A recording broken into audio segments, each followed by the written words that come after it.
Good morning. This is Mark Bruno, editor-in-chief of the Cannata Report, and it is Friday, which means we are here with Frank. And before we get into our topic for today, please remember to like and share, comment. If you have a suggestion for a future topic, shoot me an email, and we'll be glad to consider it.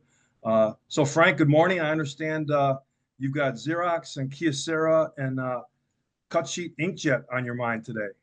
Oh, I got to tell you, this is unbelievable because this story actually goes back to 2014. One of the things that we established a long time ago that we needed to visit Japan and visit with the manufacturers there. And it was a tough sell in the beginning. We go say, we have representatives in the United States. Why do you want to come all the way to Japan? I said, the people in the United States, it's a sales office. It's like I'm talking to the branch manager. I said, I want to learn about what you're doing, what the plans are, what you're investing in, research and development. What's the focus? Well, how you're doing domestically, because that's key to how the Japanese companies work. They want to do strong in the domestic market and then go from there. Question I always like to answer, particularly for the companies like Kyocera and Toshiba at that time, was, are you going to do anything with production print? And the vice president that we visited with said, yes, we are.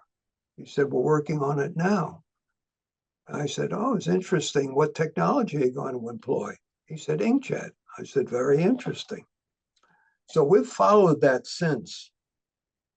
And Norina, who became president in the United States for a short period before he went back to Japan, and they put him in charge of the copier business for worldwide,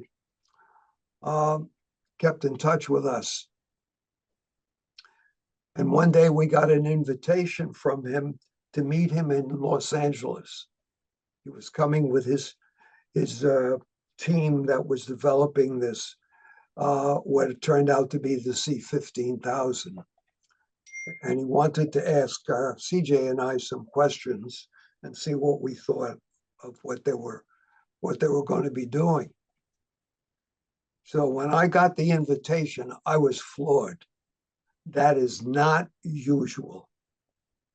The Japanese are very, very strong on structure, and the way they do things has got to be done in a certain way. And no Japanese executive comes to the United States to say, Frank, I got to talk to you. It's never happened. And I got to tell you, they just laid the whole program out. And I said, good for you. And now we're you can see. And the only reason I want to go through this is so our readers understand these things don't happen overnight. There are long-term planning involved.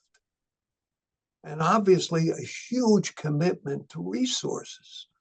You've got to make those investments. I have to say that I am so impressed by that announcement and so smart on both their parts. Kyocera is not going to develop a long line of production printers. There's just no way. It doesn't make any sense. To have a partner like Xerox now, it's a home run.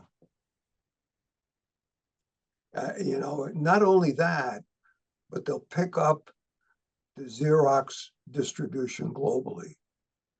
Most people don't, they look upon all the companies as being the same. Xerox is the only major company in the print business that's headquartered in the United States. And for all the other countries they're in, that's global. So they're on the same level as a Kyocera in terms of how they do business and with the people they do business with. In every country, it's the same situation. And I'm sure there's markets that Kyocera is in that Xerox is not in, and vice versa. So that's another help for both of them.